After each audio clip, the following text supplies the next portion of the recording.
বেপরোয়া পুলিশের গাড়ির ধাক্কায় মৃত এক, উত্তেজিত জনতা, গাড়ি ভাঙচুর। রামগঞ্জ হাসপাতালে পুলিশের সাথে জনতার ধস্তাধস্তি। স্থানীয় সূত্রে জানা গিয়েছে, মঙ্গলবার 12টার সময় সুজালি গ্রাম পঞ্চায়েতের সামনে পুলিশের একটি গাড়ি দাঁড় করানো ছিল। গাড়িতেই চাবি রেখে পুলিশের গাড়ির চালক চা খেতে যায়। সেই সময় গাড়িতে থাকা এক পুলিশ কর্মী গাড়ি স্টার্ট করলে গাড়ি নিয়ন্ত্রণ হারিয়ে ফেলে সজোরে এক ব্যক্তিকে ধাক্কা মারলে এক ব্যক্তি গুরুতর আহত হয়। স্থানীয়রা আহত ব্যক্তিকে উদ্ধার করে রামগঞ্জ স্বাস্থ্যকেন্দ্রে নিয়ে আসে।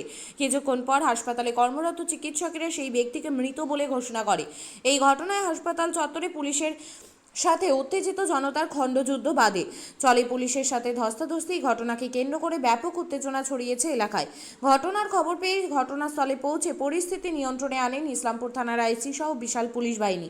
পুলিশ সূত্রে জানা গিয়েছে, মৃত ব্যক্তির নাম সহরব হোসেন, বয়স 42, বাড়ি সুজালি গ্রাম পঞ্চায়েতের ঢুলিগাঁও এলাকায়।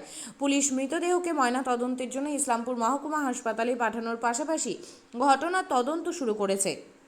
ক্ষতিকারক প্লাস্টিকের ক্যারিব্যাগ বর্জনের নির্দেশ দিয়েছে সরকার। চারিদিকে চলছে সচেতনতামূলক প্রচার কর্মসূচি। রায়গঞ্জেও তার ব্যতিক্রম নেই। ক্ষতিকারক প্লাস্টিক পরিবেশকে চরমভাবে দূষিত করছে। এর থেকে নিস্তার চাই। তাহলে উপায় কি? চিন্তা নেই, রায়গঞ্জে চলে এসেছে বিকল্প ব্যবস্থা। সবার জন্য সুখবর।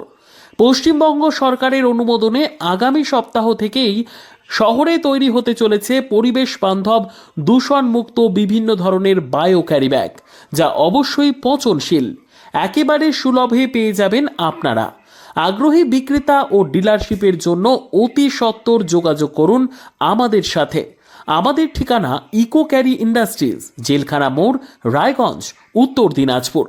আমাদের মোবাইল নম্বর 7001178352 অথবা 9434171272 অথবা 8250161082 অথবা 9800217806।